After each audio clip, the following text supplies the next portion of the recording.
Hello, everybody, and welcome to the top 5 new comics for June 4th and 5th of 2025. I am, as always, Chris, and just really excited for this slate of books this week. Some great number ones coming. So really excited to get you into some new series, talk about some really great old ones. So let's start with the Ultimate number 1. This is written by Deniz Camp, with art by Juan Frigeri, colors by Federico Blee, and edited by Will Moss. We've talked over and over and over again about how much I'm enjoying the Ultimate Universe, this new Ultimate Universe. So much different than the one we had before, but with the same general idea of a separate Marvel universe with its own rules and everything. I've yet to be really disappointed by an Ultimate book. I think my least favorite's been X-Men so far, but even then I've enjoyed what I've had. And even though I was kind of hesitant on an Ultimates book this early on, I kind of wanted the Ultimates to be what they were in the old Ultimate Universe, which was almost an event. When they came out, it was a 5-issue, 6-issue miniseries, and it was a big deal that the Ultimates got together. And we're about 6 months. Well, by the time this comes out, 6 months in, 4, 5, 6 months in. We're still very early, is what I'm saying, in the Ultimate Universe. But they've been laying the groundwork for what Tony and Dr. Doom and Cap have been doing through the different things with the Ultimate Universe, including the free comic book day issue, the intro issue for the universe, and even some mentions in like Spider-Man and so on and so forth. So I see they have a plan as to what they want to do with the Ultimates, and that does excite me a bit. If you read the free comic book day issue, which I recommend because it's free, you should be able to go on, I believe, Kindle. I'm sure there's other places to get it and just download for free, read it. It's a quick read, but I just really enjoyed it. I liked how they set up that, like, listen, these certain heroes, like, they're not showing up. They're done. They're gone. And who they were going after in that issue to possibly be a part of their new superhero revolution, maybe even the Ultimates, got me excited as an old school Marvel fan, someone who just loves Captain America and that character's history. So there's just a lot here to really enjoy. And we've got some classic Avengers characters here. Obviously, Thor, you see on the cover, you see a version of Ant-Man, Giant Man. Even though it's not Iron Man, it's Iron Lad, Tony Stark. And then just the idea that Dr. Doom is somehow involved in this too. There's so many cool threads to go with. I'm just so excited to see what they do with the Ultimates and the first expansion of the Ultimate line since its introduction. So there's just so much here to be excited for. And I think as an overall thing for this universe, this seems to be the book that's going to push the plot of the universe as a whole forward. And to get more answers on that behalf is going to be interesting for someone like me who's really interested in what's going on. So if you haven't been on the Ultimate Universe yet, I feel like this might be a good starting point. I mean, we're not too far in where you can catch up or you can't catch up, but this is definitely a book that should probably be on your radar. It looks like a ton of fun, and the Ultimate Universe has been great. So everybody should be reading it. After that, we've got Batman 148. This is written by Chip Zdarsky with art by Jorge Jimenez, colors by Tamu Mori, and letters by Clayton Cowell. Chip's Batman run has been this weird story of hit and miss. And when I say that, just his Batman run is all hit. It's been so good. Everything he's been doing with the Zurinar stuff, the failsafe stuff, awesome. The miss is when he gets off track.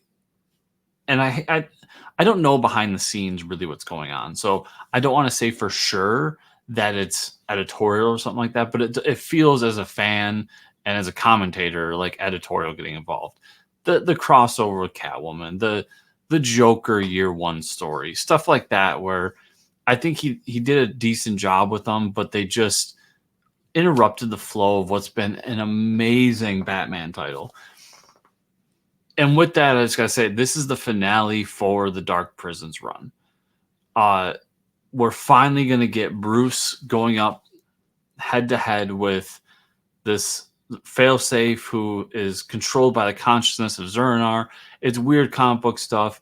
It's a blast. I just cannot wait to see how this all pans out and how it all ties into Absolute Power and what they've got planned for the overall DC universe here in a few months. I say it over and over again, but Chip is one of my favorite writers. No, take that back. He is my favorite writer currently working in comics. And when he joined books like this, when he did his Daredevil run, I was so excited and all in on it. And when he joins Batman, it's one of the first times in a long time that I've been excited for a Batman book month in and month out. And he just continues to prove why he's that guy. And then to have an artist as talented as Jorge Jimenez, man, it's unreal how good this is. Jorge is one of the best artists in the industry, bar none. And this book has really been his like top tier stuff. The way he's able to not only make his style work so well, and he's always been a great Batman artist. I'm not saying this is coming out of nowhere, but then when he has to change his style for certain things, or when he has to add in things to make the reader know what's going on, like the different multiversal Zur-En-Arrh's issues back, when he had to do the different styles based on those characters, it just proved that the dude's a superstar. All around, this is one of the best books out on shelves right now.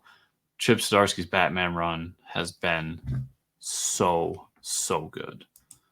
If you're not reading it, go get the trades, figure something out. I'm not like the Batman guy who gets Batman every week or every month, no matter what. I need to be sucked into a Batman book, even though I do love the character. And this has been so far the best Batman run I can remember in my lifetime, in my month to month, week to week buying comics lifetime. And it's the most excited I've been for a Batman book since the New 52 when Scott Snyder was doing a Greg Capullo. It's that good. It's everybody jump in on Batman. It's great. After that, got Shazam number 12. This is written by Josie Campbell with art by Emanuela Lupacchino and colors by Trish Mulvihill. I talked on the podcast Forge Comic News, everybody subscribe, about issue 11 being a bit of a downward turn. It seemed to suck a lot of the fun that this book has had since issue 1 when Mark Waid and Dan Moore were writing it. And I thought that this team had been doing a good job of continuing that trend. And last issue seemed to be a little bit of a little light on some of that fun aspect. But it did have a good cliffhanger. It did give some threads to move forward with. And it seems the one big one that they're spotlighting is the fact that Billy and Captain are at odds. They're not working together anymore. The Captain seems to think that he is the one who needs to make the decisions and Billy needs to stand back for the ride. You combine all that with what Billy has going on in his life and kind of the big shocking reveal at the end of who returns to his life, it's going to make for some big conflict. So I do expect some drama and conflict moving forward, but at the same time, I do hope that they bring back, and it's only been one issue, so I give some leeway on, like, you had one issue to kind of get some plot threads moving, but I do hope that we continue on the path of this being a lighthearted and fun book as well. Give me more dinosaur accountants. Give me more gorillas on Mars. Like, give me all that fun stuff. That's what made me really love this run from the start. So this next issue I am seriously looking forward to, with a tad small hint of trepidation, and that the last issue did kind of bring down a little bit. But Shazam's been great. Just another book. If you're not reading, I definitely recommend at least getting volume 1 and volume 2, which are the Mark Waid Dan Mora issues that are just a blast. And like I said, well, I think that Josie and Emanuela have been doing a fine job. We just got to see. It's only been a couple issues, and we'll just see where it goes. But high hopes for this one. I really look forward to it. After that, I've got Space Ghost number 2. This is written by David Pepose with art by Jonathan Lowe and letters by Taylor Esposito. So, as of recording this, I have not read the issue, but I will be putting up my review of this after this video drops. So sometimes between me recording this and this dropping, I will have read it. I just love that first issue of Space Ghost. It did everything I wanted to do. It took the character seriously. It brought in all these great elements from the old Hanna-Barbera cartoons. It gave me all the characters I wanted in the first issue, and proved to me that, like, we can do this. We can make Space Ghost a character that's worth telling stories about.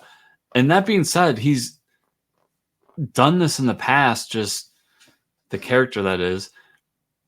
It's just been not this good. I mean, Jonathan's art, I hate to say he's better than Space Ghost, but like, it's unreal to me that this is the book he's working on. And I mean that in the best way possible. Like, he's so good, and he just gets how to draw a great action superhero comic. And he decided to do it for Space Ghost. And I know there's a lot of love for Space Ghost out there in the world. And I'm happy to be one of those people that loves him. So with the ending for issue 1, just I want to see if they can keep that momentum moving. That, not that we have to have like an interesting character that we haven't seen before in every issue, but like, who is the big bad? Like, issue 1 really was a setup. Like, this is, Space Ghost is the kind of the Batman of space. He enters into this arena with these kids, saves them, fights a classic Space Ghost villain, and then takes the kids and runs. And voluntarily, it's not like he's kidnapping kids or anything. And these kids, we know, end up being a sidekick based on a Hanna-Barbera cartoon. So it was a great setup. Now you have to hook me for the long haul of the series with this issue. And that's really what needs to happen here. What David and Jonathan have been tasked with is, you've got the hook in. Now can you reel me in? And I have all the faith in the world they can. I mean, David Pose has been a guy I've been following since he was doing Kickstarter books and independent comics years ago. And then when he signed with Marvel, I was so happy because he's such a talented dude. And to see him get books like this, doing stuff with Mad Cave, so on and so forth, I'm just always going to be a supporter of his, because I know he has what it takes to make great comics. And he's proved it so far in his professional comic career. And I'm really looking forward to seeing how he does with the second issue of Space Ghost. It's going to be a blast. I can't wait. I'm sure everybody, you can still get or find an issue number 1 of Space Ghost. If you can, do. It's a really good first issue comic. For longtime fans, for newcomers, he weaved that thread so well. And yeah, it's so much fun. I'm so happy to be excited for Hanna-Barbera comics again, because when DC did them years ago, I loved like 90% of them. They were so great, such a good time. And we just are getting so much good stuff with Hanna-Barbera moving forward. Space Ghost is the intro, and Space Ghost deserves to be that intro. So yeah, check this book out. After that, I have Scarlett number 1. This is written by Kelly Thompson with art by Marco Ferrari and colors by Lee Lowridge. Duke and Cobra Commander are done. They ended. They stuck the landing. We've got the two cornerstones of G.I. Joe moving forward set in their place where they need to be. Now we're entering the next batch of G.I. Joe books. And this is really a test for me because I've never been much of a G.I. Joe fan. Just because I've never really jumped into the world. And when I jumped in with Duke and Cobra Commander, I was trepidatious at best. And they sold me on it. Like, those are two really great books. I really recommend them. I'm sure trades are coming out soon. Everybody should go check those books out. I think they're just phenomenal. Duke especially is one of those books that I'm going to be talking about at the end of the year. It's one of my favorite books. Now we've got new creators coming in to continue the G.I. Joe lore, starting with Scarlett and Kelly Thompson. And Kelly Thompson's someone who I enjoy. She's never been like on the top of my list of favorite writers. And Marco Ferrari is a really talented artist who I enjoy. But I almost feel like I'm back at the beginning of Duke, where, except for the fact that I'm sold in the idea that I'm at least trying it, where somebody had to push me to try Duke, where there's a lot to prove here. Like, were those books just great? Is it just that I like Joshua Williamson stuff? Or am I sold on this universe? Am I sold that you can keep giving me G.I. Joe books and I will keep coming? And Scarlett's really the first of that question being answered. We have another one coming out in Destro here soon with a different creative team, which I find very interesting. But Scarlett is a question here. So I do have a lot of questions that need to be answered with this book. I think as core, it's kind of a covert ops, CIA, quote unquote, undercover book, which speaks to me. I love me some secret agent stuff. I love me some James Bond stuff. Let's see what that looks like in the G.I. Joe verse and how it connects into Duke and how it's going to connect into the next thing. I'm very interested in everything going on here. I think the G.I. Joe books have been phenomenal, and they're definitely worth checking out. And we'll know soon enough. I'll know in a few days how I feel about G.I. Joe and Scarlett moving forward, and whether that'll affect my decision about Destro. I still think I'm going to try Destro, but like, will I be more picky moving forward? Will I continue to pick up every G.I. Joe book? These are all big questions that Kelly Thompson didn't ask to answer, but she's going to with this issue of Scarlett. So I'm really, really looking forward to checking it out. And everybody, that is it for this week. As always, please, if you want to support this show and this channel, like, subscribe, share, comment down below. Let me know what books you're looking forward to. There's so many great books coming out. I'm sure your favorite book or a book that isn't on my list that you think should be on my list is out there. Let me know what that book is. Tell me what that book is. Or if any of the books that I am looking forward to having on my list, you are as well. Let's talk about them in the comments. And if this is after Wednesday and you've already read the books, let me know what you thought of the books. Just comment. Let me know. I want to hear from you. And to go with that, smash that like button, as they say on the YouTubes. And other ways to support me, you can check out my Substack, chriscomicscorner.substack.com. That's where my retro reread series and my crowdfunding spotlight series is written. And as I mentioned during the top 5, that's where I do my reviews as well. Space Ghost issue 2, my review of that will be up this week. And there's also the podcast that I also mentioned during this video already, Fortress Comic News, where we talk to all kinds of comic creators and just discuss their careers, what they're doing right now, all kinds of different topics. And of course, we talk about the news. Last week, we had Michael Avon Oming and Taki Soma on, which is an amazing, amazing conversation about their new book. And just a pleasure to finally meet them and have them on the show. This week, we have Matthew Schofield on the show to talk about his new independent book coming to Kickstarter. Like I've told you guys, everybody from top of the game to just entering the industry is welcome on the show, and we talk to all of them. It's always a blast, and I think you all enjoy it.